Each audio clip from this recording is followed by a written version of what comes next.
अस्सलाम वालेकुम viewers and welcome back to my YouTube channel. आप देख रहे हैं द MGK's कॉर्नर। आज हम बात करेंगे वीकेंड पे होने वाले कुछ मैचेस की। बहुत ही ज़बरदस्त वीकेंड देखने को मिला हमें, बड़े अच्छे मैचेस हुए। इस वीकेंड के एंड तक तमाम टीमों ने अपने एक मैचेस खेल लिए और पॉइंट्स टेबल पे एक वाज़ेह तस्वीर सबके सामने आ गई। हर टीम का एक मैच कंप्लीट हो चुका और संडे तक के अगर एंड पे देखा जाए तो पॉइंट्स टेबल पे लाहौर कलंदर्स टॉप पर हैं। हर टीम ने अपना एक मैच खेला है। कुछ टीमों ने अपना एक मैच जीता, कुछ हारा। कुछ टीम के 2 मैचेस भी हो गए, जैसे क्वेटा ग्लैडिएटर्स ने अपने 2 मैचेस खेल लिए, लाहौर कलंदर्स ने अपने 2 मैचेस खेल लिए, जबकि इस्लामाबाद यूनाइटेड ने संडे तक एक मैच खेला, पेशावर ज़ल्मी ने। लेकिन सैटरडे को जो मैच हुआ, सबसे पहले सैटरडे की बात करेंगे, डबल हेडर की। सैटरडे में 2 मैचेस खेले गए। सबसे पहला मैच जो दोपहर को खेला गया वो क्वेटा ग्लैडिएटर्स और पेशावर ज़ल्मी के दरमियान खेला गया और बहुत ही वन साइडेड मैच रहा। जैसे कि फ्राइडे को भी ओपनिंग डे में हमने देखा कि एक वन साइडेड एनकाउंटर हमें देखने को मिला, जिसमें कोई बहुत ज़्यादा एंटरटेनमेंट शामिल नहीं थी। इसी तरीके से सैटरडे को भी हमने देखा कि वन साइडेड मैच कोयटा ने पेशावर ज़ल्मी को हरा दिया। शाम का मैच जो हुआ मुल्तान सुल्तान और कराची किंग्स के दरमियान में, वो एक अच्छा मैच था। एक बड़ा टोटल चेस किया कराची किंग्स ने। कराची किंग्स की टीम बड़ी स्ट्रॉन्ग नज़र आई है, बड़े तगड़े माइंडसेट के साथ आए हैं, क्योंकि इस दफ़ा उनको एक अंग्रेज़, एक इंग्लिश कैप्टन मिला है डेविड वार्नर की शक्ल में।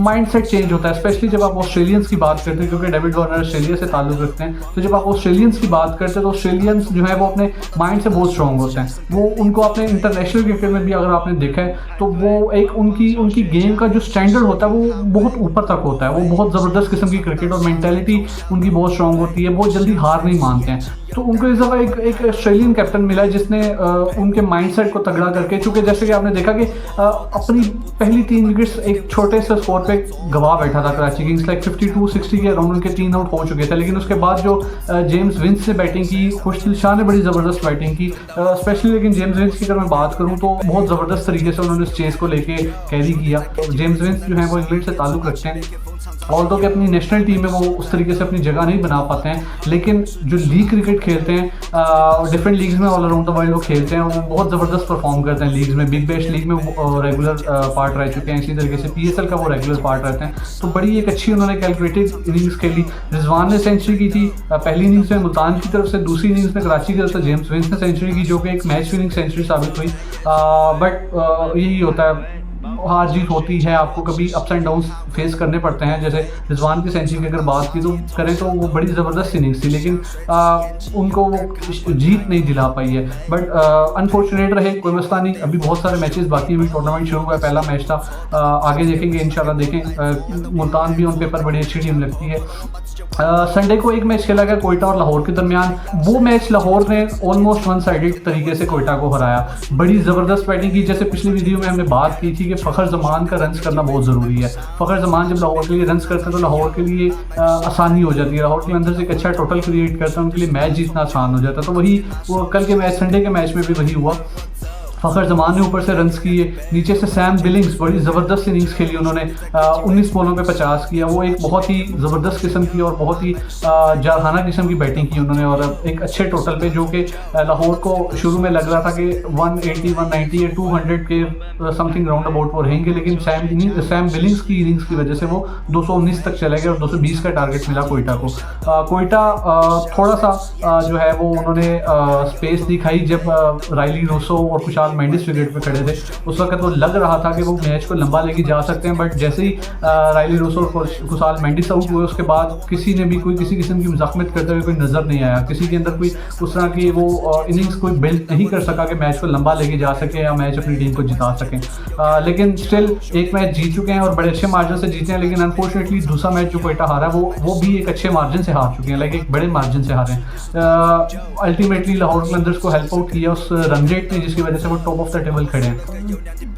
आज फिर एक मैच खेला जा रहा है पेशावर ज़ल्मी और इस्लामाबाद यूनाइटेड के दरमियान। जैसे कि अभी जब मैं वीडियो रिकॉर्ड कर रहा हूँ तो पहली बैटिंग कंप्लीट हो चुकी है। इस्लामाबाद यूनाइटेड ने पहले बैटिंग करके 243 रन्स बनाए हैं और 244 का टारगेट दिया पेशावर ज़ल्मी को।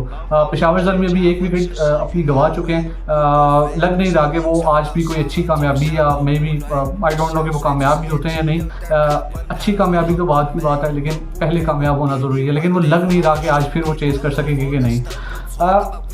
ये चीज़ें तो चल रही हैं, लेकिन जो चीज़ अलार्मिंग इस वक्त तक नज़र आ रही है, या जो चीज़ थोड़ी सी कंसर्न जिसका देखा जा रहा है, अभी तक हर टीम ने एक एक मैच अपना कंप्लीट खेल लिया, जबकि कुछ टीम्स हैं तो अपने 2-2 मैचेस भी खेल लिए हैं। पाकिस्तान की तरफ से कोई लोकल प्लेयर ऐसा नज़र नहीं आया जिसकी तरफ से अगर कहा जाए कि वो बहुत उसने ज़बरदस्त किस्म का स्टार्ट किया है, बहुत ज़बरदस्त किस्म की इनिंग्स खेली है। स्ट्राइक रेट की बात की जाती है स्पेशली पाकिस्तान में कि पाकिस्तान के जो बैटर्स हैं वो T20 क्रिकेट में अच्छे स्ट्राइक रेट के साथ बैटिंग नहीं कर पाते हैं। अभी तक PSL में भी उस तरह का कोई पाकिस्तानी बैटर हमें नज़र नहीं आया है।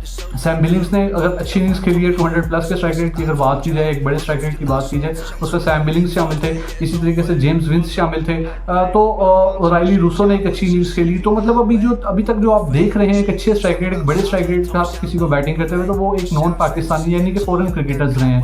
पाकिस्तान की तरफ से हाँ, फ़खर जमान ने एक बड़ी अच्छी इनिंग्स खेली थी क्वेटा के खिलाफ, लेकिन वो भी कोई अगर बात की जाए कि बहुत बड़ा स्ट्राइक रेट जिसको मतलब 200 स्ट्राइक रेट आजकल की अगर इंटरनेशनल क्रिकेट को माइंड में रखा जाए, T20 क्रिकेट को स्पेशली, तो प्लेयर्स जो हैं वो 200 के स्ट्राइक रेट से बहुत ज़्यादा इम्प्रोवाइजेशन करते जा रहे हैं। लेकिन पाकिस्तान की तरफ से ऐसा कोई हमें क्रिकेटर देखने को नहीं मिल रहा है। बट फ़खर जमान ऐसे क्रिकेटर हैं कि उनसे उम्मीद की जा सकती है कि वो इस तरीके से 200 के स्ट्राइक रेट से भी बैटिंग कर सकते हैं।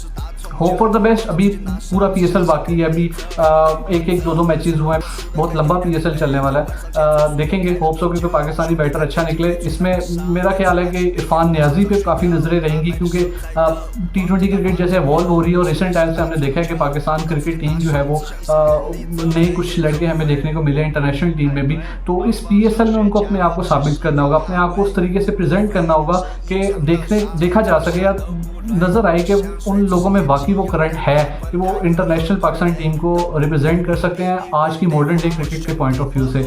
रिसेंट टाइम्स में हसन नवाज ने डेब्यू किया, क्वेटा ग्लैडिएटर्स की तरफ से खेल रहे हैं। अभी तक बहुत बड़ी इनिंग्स नहीं खेल सके हैं, 2 मैचेस उन्होंने खेले हैं, बहुत बड़ी इनिंग्स नहीं खेली उन्होंने।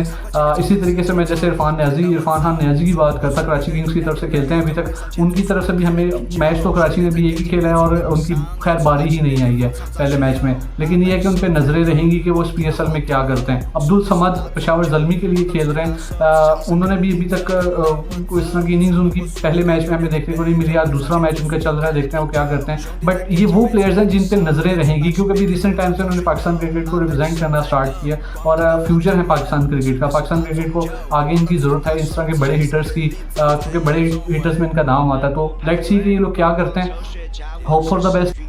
बाकी अगर मजीद बात करें तो प्लेयर्स के नंबर, बैटिंग ऑर्डर पे बड़ा ध्यान रखना पड़ेगा। लाइक हसन नवाज की अगर मैं एग्जांपल यहाँ पे दूँ तो पाकिस्तान क्रिकेट में जब उन्होंने रिसेंट टाइम से न्यूजीलैंड के खिलाफ सीरीज़ खेली है, 5 T20 मैचेस उन्होंने खेले, उन्होंने 5 मैचेस में ओपन किए हैं, लेकिन यहाँ पे PSL में वो 1 डाउन पोजीशन पर खेल रहे हैं। मेरा ख्याल है कि ये वो प्लेटफॉर्म है, पाकिस्तान सुपर लीग वो प्लेटफॉर्म है जहाँ पे आपने प्लेयर्स को रेडी करना है, उनको फ्यूचर प्रोस्पेक्ट के पॉइंट ऑफ व्यू से उनको तैयार करना, उनको देखना है। लेकिन यहाँ पे अगर आप उनको 1 डाउन खिलाएंगे और इंटरनेशनल टीम में आप उनका नंबर चेंज कर देंगे तो वो चीज़ उस तरीके से उनको जेल नहीं कर पाएगी, वो अपना माइंडसेट उस तरीके से वो डेवलप नहीं कर पाएंगे जिस तरीके से एक स्पेसिफिक नंबर पे उनको अगर उनका मेंटली तौर पे अगर वो तैयार होंगे कि उनको किस नंबर पे खेलना है, तो अगर वो चीज़ उनमें नहीं होगी तो मेरा ख्याल है कि वो चीज़ मतलब international cricket point of view से वो ख़राब करेगी काम। रिसेंट टाइम से हमने बाबर आजम को देखा। बाबर आजम वैसे तो ODI क्रिकेट की मैं यहाँ पे एग्जांपल दूंगा, 1 डाउन पोजीशन पर खेलते थे, लेकिन जब से उनको ओपन करवाना स्टार्ट किया, जब से वो पाकिस्तान टीम के लिए ओपन कर रहे हैं वनडे क्रिकेट में, उस तरीके से वो जेल नहीं कर पाए टीम के साथ, या उस तरीके से अपनी बैटिंग को वो दिखा नहीं पाए। जिस तरह का वो टेम्परामेंट रखते हैं, जिस तरह की बैटिंग वो करते हैं, वो अभी तक ओपनिंग पोजीशन पे वनडे क्रिकेट में ओपनिंग पोजीशन पे उस तरह की बैटिंग नहीं कर पाए हैं। इसलिए मैं समझता हूँ कि जो प्लेयर का एक नेचुरल नंबर है जिस पे वो कंफर्टेबल है, उसको उस पोजीशन पे खिलाना चाहिए। अगर वो PSL में 1 डाउन खेल रहे हैं तो मेरा ख्याल है कि इंटरनेशनल टीम में भी उनको 1 डाउन खेलना चाहिए। इसी तरीके से हसन नवाज हैं, तो अगर वो यहाँ पे जिस नंबर पे बैटिंग कर रहे हैं उनको इंटरनेशनल क्रिकेट में भी उस नंबर पर बैटिंग करनी चाहिए, या फिर अगर वो इंटरनेशनल क्रिकेट में वो ओपन का माइंडसेट बना चुके हैं, उनको ओपन करवाना है, तो फिर उनको PSL में भी उस तरीके से तैयार करना चाहिए। तो बैटिंग पोजीशंस का मेरा ख्याल है काफ़ी इसमें रोल रहेगा, प्लेयर को उस पर्टिकुलर पोजीशन के पॉइंट ऑफ व्यू से तैयार करना पड़ेगा। बट आई डोंट नो कि क्या चीज़ें चल रही हैं, क्योंकि हमने अक्सर देखा है टीम्स के अंदर 5-5, 6-6 जो हैं वो ओपनर्स होते हैं, जिसकी वजह से प्लेइंग 11 तैयार करना बहुत मुश्किल होता है। आप ऐसा नहीं कर सकते कि आप 11 बंदों की टीम में आप 5 या 6 ओपनर्स खिला लें, उसमें फिर आप प्लेयर्स को ठीक तरीके से लिस्ट आउट नहीं कर सकते, ठीक तरीके से उनका बैटिंग ऑर्डर तैयार नहीं कर सकते हैं। एक ओपनर जो है वो 5वें 6ठे नंबर पे उस तरीके से नहीं खेल सकता जिस तरीके से वो एज एन ओपनर वो खेलता है। और इसी तरीके से अगर आप पूरी टीम ही ओपनर्स की तैयार कर देंगे, पूरी प्लेइंग 11 ही आपकी ओपनर्स की होगी, तो आप उन पे कम्प्लीटली रिलाई नहीं कर सकेंगे। वो चीज़ जो क्रिकेट के अंदर इंटरनेशनल क्रिकेट में या इस आज मॉडर्न डे क्रिकेट में जो चीज़ आपको देखने को मिलती है, वो उस प्रोस्पेक्ट को आप पूरा नहीं कर पाएंगे अगर आप ओपनर्स को 5वें या 6ठे या 7वें नंबर पे खिला रहे होंगे। तो ज़रूरी है कि जब आप प्लेइंग 11 बनाएं या टीम अपनी डेवलप करें, तो उसके अंदर आप इन सब चीज़ों का ध्यान रखें कि आपके पास ओपनर्स कौन से, आपके पास मिडल ऑर्डर्स कौन से, आपके पास ऑलराउंडर्स कौन से, आपके पास बॉलर्स कौन से। तो वो एक प्रॉपर स्ट्रेटेजी या एक प्रॉपर जो है वो हायरार्की होनी चाहिए प्लेइंग 11 की भी और स्क्वाड की भी। बट पिछले कुछ PSL में लाहौर कलंदर्स की तरफ से ये चीज़ें देखने को मिलती थी कि उनकी टीम में सारे ओपनर्स भरे होते थे। इस दफ़ा कोयटा ग्लैडिएटर्स की टीम में ऐसा है, कराची किंग्स में भी ऐसा है, उनके पास भी 3-4 प्लेयर्स ऐसे हैं जो कि एज एन ओपनर खेलते हैं। डेविड वार्नर ओपनर हैं, शान मसूद ओपनर खेलते रहे हैं, जेम्स विंस ओपनर हैं। तो मतलब इस तरीके से उनके पास जो है वो 2-3 प्लेयर्स ऐसे हैं जो कि लिटन दास उन्होंने सेलेक्ट किए थे अपनी टीम में। अनफॉर्चुनेटली इंजरी की वजह से वो PSL मिस कर गए, लेकिन वो भी T20 क्रिकेट में ओपन करते हैं। तो इस तरीके से अगर आप टीम में 5-6 ओपनर्स रख लेंगे और प्लेइंग 11 में आप उनको एडजस्ट करेंगे तो वो मुश्किल हो जाता है उनको एडजस्ट करना। बट होप्स हो कि टीम्स उस तरीके से जेल कर पाएँ, अपनी प्लेइंग 11 को और अपने टेम्परामेंट्स को जेल कर पाएँ अपने बैटिंग ऑर्डर्स के साथ। बाकी होप फॉर द बेस्ट, उम्मीद करते हैं PSL आगे अच्छा होता जाएगा और मज़ीद उसमें इंटरेस्टिंग मैचेस और क्रूशल मैचेस देखने को मिलेंगे जो कि अभी तक हमें शायद मिले नहीं हैं। 5वां मैच आज चल रहा है PSL का, लेकिन उस तरीके से करंट वाले मैचेस जिसको हम कहते हैं या क्लोज मैचेस जिसको हम कहते हैं वो अभी तक देखने को नहीं मिले। लेट्स सी आगे क्या होता है। दुआ में याद रखिएगा, अगली वीडियो में दोबारा मिलेंगे, तब तक के लिए अल्लाह हाफिज़।